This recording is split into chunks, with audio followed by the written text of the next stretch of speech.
Notification जो 10 schedule में था वो बस लिमिटेड की पार्टी छोड़ के दूसरा पार्टी को ज्वाइन करने से ऊपर लिमिटेड नहीं है। अभी जैसे अगर कोई पार्टी विप को भी वायलेट कर रहा है तो उसके ऊपर भी एंटी डिफेक्शन लग सकता है, या ओपनली अपने ही पार्टी को क्रिटिसाइज कर रहा है कोई भी पॉलिसीज को या कंडक्ट या बिहेवियर को, क्योंकि ये कलेक्टिव रेस्पॉन्सिबिलिटी है। तो आप अपना पार्टी को कैसे मतलब कोई ऐसा बिहेवियर भी दिखा रहे हैं जिससे पता चल रहा है कि आप पार्टी का नुकसान कर रहे हो, तो उसमें भी आपको उसके ऊपर ऑनगोइंग डिबेट चल रहा है। और कुछ रेबल कांग्रेस एमएलए आर्गूमेंट दे रहे हैं कि पार्टी विप जो है वो ऑन आउटसाइड है, वो इनसाइड नहीं है, it can not be disqualified. Freedom of speech का उल्लंघन हो रहा है कि अपना पार्टी के अगेंस्ट में हम दो बात नहीं बोल सकता है, डिस्कशन नहीं कर सकता है। और मियर एक्सप्रेशन ऑफ डिसएग्रीमेंट मतलब ये नहीं तो हम पार्टी छोड़ के जा रहे हैं। और एक्सप्रेसिंग ऑफ डिज़ायर मतलब ऐसा नहीं है कि मैं रिज़ाइन कर रहा हूँ, ऐसा एक्सप्रेस करने का जरूरत नहीं। और पार्टी रिप जो है वो ओनली लेजिस्लेचर के अंदर में है, और पार्टी के अगेंस्ट में मैं कुछ भी बोल रहा हूँ तो मेरा फ्रीडम ऑफ स्पीच है, बोल ही सकता हूँ मैं।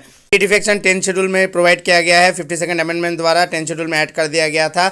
और ये प्रिसाइडिंग ऑफिसर जो है वो डिसाइड करते हैं, जैसे राज्यसभा में चेयरमैन या लोकसभा में जो रहते हैं स्पीकर, ये दोनों केस में होता है। पॉलिटिकल पार्टी का अगर कोई पॉलिटिकल पार्टी अपना पॉलिटिकल पार्टी छोड़ के कोई भी जा रहा है दूसरा पॉलिटिकल पार्टी में, तो उनके ऊपर एंटी डिफेक्शन या डिफेक्शन चार्जेस लग जाता है, जो मेंबर ऑफ पार्लियामेंट के केस में भी लगता है और अगर कोई स्टेट लेजिस्लेचर में भी लगता है। एक्सेप्शंस भी, अगर स्पीकर चाहे तो वो कोई न्यूट्रल रह सकते हैं, पॉलिटिकल न्यूट्रल, और छोड़ सकते हैं अपना पार्टी को, या तो 2/3 ऑफ द मेंबर अगर एक साथ में कोई अदर पार्टी पॉलिटिकल पार्टी को ज्वाइन कर रहे हैं तो वो भी हो सकता है। सुप्रीम कोर्ट का इंटरप्रिटेशन था कि वॉलंटरी रेजिग्नेशन तो ठीक ही है, पॉलिटिकल पार्टी से अगर तुम दे रहे हो तो वो तो है ही, लेकिन अगर तुम कोई कंडक्ट भी ऐसा दिखा रहे हो, कोई क्रिटिसाइज कर रहे हो अपने ही पार्टी को या पब्लिक सपोर्ट दिखा रहे हो ओपन फॉर अदर पार्टी, तो वो भी एक तरह से वॉलंटरी रेजिग्नेशन ही हुआ। तो जुडिशियल रिव्यू नहीं था एंटी डिफेक्शन में, लेकिन की हो तो होलोन केस में 1993 में जुडिशियल रिव्यू मतलब after speaker decision, presiding officer का डिसीजन के बाद ही होता है। 2020 में मेघाचंद्रा स्कीम केस हुआ था, उसमें 3 महीना मैक्सिमम टाइमलाइन दिया है ताकि वो स्पीकर डिसाइड करे। और 2007 में वो राजेंद्र सिंह केस दिया गया था जिसमें स्पीकर को इशू कर सकता है डायरेक्शन कोर्ट द्वारा। मैटरनल मोर्टेलिटी रेशियो एक एग्जांपल, जैसे कि सपोजिंग हॉस्पिटल में टोटल 10 ठो लाइव बर्थ हुआ है, मतलब बच्चा पैदा हुआ है, लेकिन उसमें से 2 माँ मर गई, तो टोटल 2/10 होगा उसका मैटरनिटी मोर्टेलिटी रेशियो। तरह से हर हॉस्पिटल में काउंटिंग होगा टोटल कितना माँ मरी थी डिवाइडेड बाई 1 लाख बच्चा पैदा होने में। टोटल काउंटिंग होगा, कोई हॉस्पिटल में 10 ठो बच्चा पैदा हुआ, 20 ठो 30 ठो ऐसे करके टोटल काउंटिंग होगा, उसमें से कितना माँ मरी थी पता चलेगा।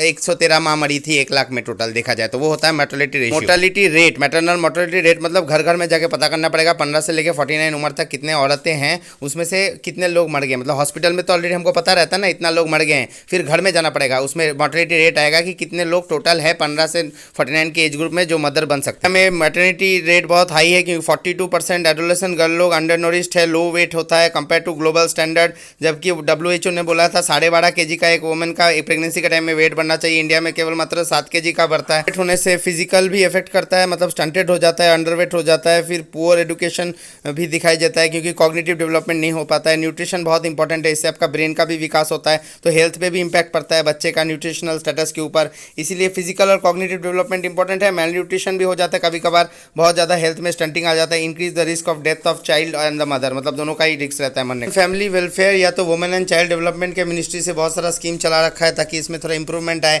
जैसे जननी सुरक्षा योजना जो है वो हेल्थ एंड फैमिली के ऊपर आया था, इसको थोड़ा चेकआउट कीजिए। अपना फिजिकल डेफिसिट को मैनेज करने के लिए या तो लॉन्ग टर्म के लिए लोन ले रहा है या फाइनेंस लेता है, या तो शॉर्ट टर्म के लिए। शॉर्ट टर्म के लिए देखिएगा हमेशा वेज एंड मीन्स एडवांसेस जो RBI देता है टेम्पोररी के लिए, या तो कैश मैनेजमेंट बिल मतलब कैश वेज एंड मीन्स, या तो ट्रेजरी बिल, इस तरह का रहता है। लेकिन लॉन्ग टर्म के लिए देखिए हमेशा सिक्योरिटीज़ रहता है, जैसे securities against NSSF, dated securities, इस तरह का सिक्योरिटीज़ रहेगा, या तो बॉन्ड्स रहेगा। बॉन्ड देखिएगा जैसे सॉवरेन गोल्ड बॉन्ड रहा, रिकैपिटलाइजेशन बॉन्ड रहा, या तो एक्सटर्नल बोरोइंग, ये भी लंबा चौड़ा चलता है, बाहर विदेश से अगर कहीं से पैसा ले लिया तो, या पब्लिक अकाउंट से ले लिया स्टेट प्रोविडेंट फंड, तो वो भी लंबा चलता है provident fund. Female short term fund maximum 1 साल तक चल सकता है, 365 डेज से कम रहेगा, जैसे 91 उसका डबल होगा 182, उसका डबल होगा फिर 364, ये मैक्सिमम हो सकता है। ट्रेजरी बिल RBI इशू करता है on behalf of the government. Ways and cash management जो है वो रहेगा आपका मैक्सिमम 90 डेज तक, वो गवर्नमेंट अपना जो फिजिकल डिफिसिट को फटाफट मीट करने के लिए मार्केट से कैश लेता है, मार्केट से, इसीलिए कैश मैनेजमेंट बोल जाता है। बोलते हैं ना मार्केट से थोड़ा कैश मैनेज कर दे यार,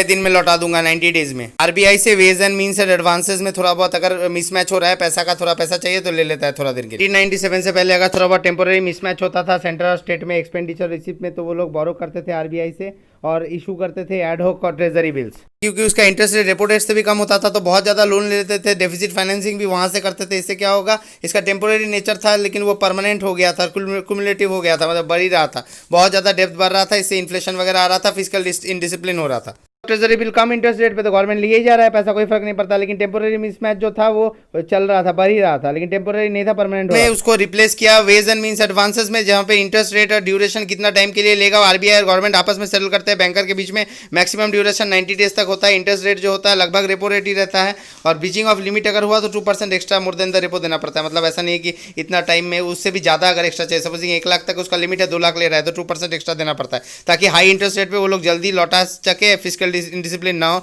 टेंडेंसी रहेगी लौटाए, क्योंकि हाई इंटरेस्ट रेट लेने से तो फिर आदमी लौटाता है ना पैसा। मींस एडवांसेस थोड़ा बहुत टेम्पोररी नेचर के लिए हल्का सा डिसाइडेड बाय आरबीआई, वो रेपो रेट के ऊपर इंटरेस्ट रेट चार्ज होगा 90 डेज के लिए। अगर ब्रीच हो गया ओवरड्राफ्ट में 2% लग जाता है, और स्टेट गवर्नमेंट दोनों यूज कर सकता है। वेजन मींस देखिए आरबीआई से टेम्पोररी मिसमैच के लिए थोड़ा बहुत फिजिकल डिफिसिट में पैसा लेता है, और ट्रेजरी बिल एट पार 100 रुपए है तो उसको 97 में डिस्काउंटेड रेट में इशू करता है, ताकि 3 रुपए प्रॉफिट रहे, कोई इंटरेस्ट ऊपर से नहीं चढ़ता है इसके ऊपर। Discount on the face value, short term के लिए तो ट्रेजरी बिल यूज करता था, और लॉन्ग टर्म के लिए डेटेड सिक्योरिटीज, नहीं तो external commercial borrowing. Management bill मतलब वही कैश थोड़ा मार्केट से मैनेज कर दे यार 90 दिन के लिए, गवर्नमेंट अगर बोलेगा ऐसा तो से जो भी कम होगा वो तो शॉर्ट टर्म ही हुआ ना। बैंक है, सेंट्रल गवर्नमेंट और स्टेट गवर्नमेंट दोनों का मैनेज करता है, दोनों का ही काम। स्टेट गवर्नमेंट के लिए भी सिक्योरिटीज वगैरह मैनेज करता है, गवर्नमेंट के लिए भी सिक्योरिटीज वगैरह इशू कर देता है। ट्रेजरी बिल जो है गवर्नमेंट ऑफ इंडिया इशू कर सकता है, उसमें स्टेट गवर्नमेंट नहीं कर सकता है। और treasury bill are issue discount में, पार वैल्यू से डिस्काउंट में इशू होता है, मतलब 100 रुपये और 97 जो समझाया था। Afghanistan Pakistan transit trade agreement 1965 में साइन हुआ था, जहां पर अफगानिस्तान इंपोर्ट ड्यूटी के फ्री में ही आराम से वो पाकिस्तान से कुछ भी इंपोर्ट कर सकता है, कुछ अलग से उसको पैसा नहीं देना पड़ेगा, वो इंपोर्ट ड्यूटी नहीं देना पड़ेगा। लेकिन पाकिस्तान को फिर इंपोर्ट ड्यूटी देना पड़ता है, क्योंकि इसमें उसका कोई एग्जम्पशन नहीं है। 2010 में इसको एक्सपेंड किया गया था। दूसरे का एयरपोर्ट वगैरह यूज कर सकते थे फॉर ट्रांजिट ट्रेड, और अफगान ट्रक्स को भी वाघा बॉर्डर तक जाने का परमिशन दिया था, ताकि इंडिया के साथ ट्रेड कर पाए। लेकिन फिर इंडिया से वो लोग जो सामान दे सकते हैं, इंपोर्ट कर सकते नहीं, लेकिन वहाँ से नहीं ले जा सकते हैं। टाइम अफगानिस्तान के कोई भी ट्रक इंडियन गुड्स लेके नहीं जा सकते। हाँ, पाकिस्तान से थोड़ा बहुत अगर वो चाहे तो इंपोर्ट कर सकते हैं। इंडिया का थोड़ा इकोनॉमिक इंटीग्रेशन बढ़ेगा अफगानिस्तान के साथ, और एग्रीकल्चरल प्रोडक्ट जो है जैसे कि आपका ड्राई फ्रूट्स हो गया या फ्रूट्स हो गया, वो वहाँ से आएगा, और पाकिस्तान के लिए और यहाँ के इंडियन पंजाब के लिए थोड़ा अच्छा है अफगानिस्तान का इंपोर्टेड प्रोडक्ट। भी फॉरेन पोर्टफोलियो इन्वेस्टर्स हैं, वो रजिस्टर करते हैं सेबी के पास, और फिर वो चाहे तो फिर उसको पार्टिसिपेटरी नोट्स दे सकते हैं फॉरेन इन्वेस्टर्स को। पार्टिसिपेटरी नोट्स अगर सपोजिंग कोई एफपीआई अभी अमेरिका में है और वो पार्टिसिपेटरी नोट्स इशू कर रहा है, तो फॉरेन इन्वेस्टर्स जो भी होंगे उनको पार्टिसिपेटरी नोट्स दे देगा एफपीआई कि आपने इतना पैसा इन्वेस्ट किया है या निवेश किया है इंडिया के शेयर मार्केट में। लेकिन जरूरी नहीं है कि उसको डायरेक्ट शेयर का मालिक होगा, और उसका जो भी टोटल मैटर, जो भी उसका डिटेल्स रहेगा वो कॉन्फिडेंशियल रहेगा, उनका पर्सनल आइडेंटिटी डिस्क्लोज नहीं किया जा सकता है। सोर्स ऑफ बिजनेस है, एफपीआई के थ्रू वो कंपनी इंडियन कंपनीज में अपना पैसा लगाएगा शेयर्स का, और वो कमाएगा और वहां से पैसा लेके चला जाएगा। एफपीआई के थ्रू पार्टिसिपेटरी नोट्स इशू करके कोई भी फॉरेन इन्वेस्टर यहाँ पे इन्वेस्ट कर सकता है, इंडियन कैपिटल मार्केट में शेयर्स, बॉन्ड, डिबेंचर्स खरीद सकता है, लेकिन इनडायरेक्टली, डायरेक्टली उनको मालिकाना नहीं दे जाता है। लेकिन इस सेबी को पता भी नहीं रहता है कि वो कौन इशू कर रहा है, कौन क्या है, आइडेंटिटी है। इससे जो मनी लॉन्ड्रिंग, फाइनेंसिंग हो सकता है, ड्रग ट्रैफिकिंग हो सकता है, या तो ब्लैक मनी घुमा के वहां से लगा सकता है कोई भी इन्वेस्टर्स, तो इससे कुछ डिस्क्लोज नहीं रहता है। तो एक थ्रेट है देखा जाए तो, क्योंकि पीछे से अगर पैसा लगा रहा है वो, तो हमको आइडेंटिटी पता नहीं कि हो सकता है उसामा बिन ही पैसा लगा रहा है या कौन पैसा लगा रहा है, वी डोंट नो। 2012 में दिल्ली हाई कोर्ट ने एक स्पेशल रूलिंग दिया था in favour of differently abled यानी पीडब्ल्यूडी, जिनको समानता के साथ सोशली डिप्राइव्ड जैसे कि एससी एसटी लोग, उन लोगों की तरह एजुकेशन और एम्प्लॉयमेंट में रिजर्वेशन दिया जाएगा, क्योंकि एससी एसटी और उस पर कोई डिफरेंशियल ट्रीटमेंट नहीं किया जाएगा। राइट टू इक्वालिटी आर्टिकल 14 और 15 और कोई डिस्क्रिमिनेशन नहीं, और 16 में राइट टू एम्प्लॉयमेंट के अंदर में उन लोगों को जैसे स्पेशल स्टेटस दिया जाता है, कोटा सिस्टम वैसे कोटा दिया जाएगा।